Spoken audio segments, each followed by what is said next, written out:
Салам достор. Тандоо деген бөлүктүн бул акыркы видеосу.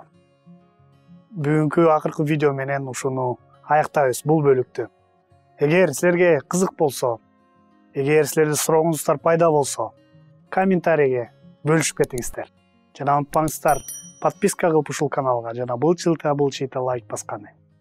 Кудай бизге бир максат менен жаңы жашоо берди.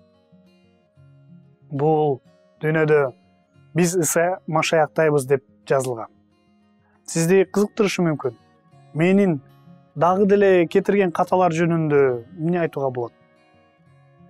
Бирок биздин инсандыгыбыз чыгармаларыбызга же кылган иштерибизге негизделбейт. Анткени Иса Машаяктын жеткилең жана толук иши бизге жаңы инсандыкты берди.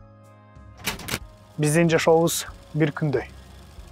Накыл сөздөрдө жазылгандай, жарык күн келгенге чейин көбүрөөк жаркырап турат. Биздин эң сонун күнүбүз, сүйүктүү Кудай биз үчүн келгени. Азыркы сапарыбызда биз Кудайга болгон ишеним жана Машаяк аркылуу бизге берген нерселердин баарын кабыл алып, ал сыяктуу боло алабыз. Ыйык жазуу бизге Машаяктын бул жердеги элчиси экенибизди кепилдейт.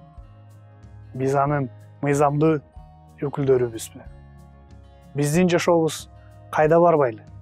Машаяктын жашоосун көрсөтүү үчүн иштелип чыккан.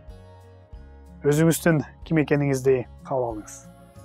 Кудайдын кемчиликсиз мурасын кабыл алыңыз. Бул жерде Машаякты ачып бергүгө даяр болуңуздар. Достор, мени менен азыр Кудайга бир сыйынуу менен кайрылууга чакырам. Ата, мени жаңы жаратуу кылганың үчүн рахмат.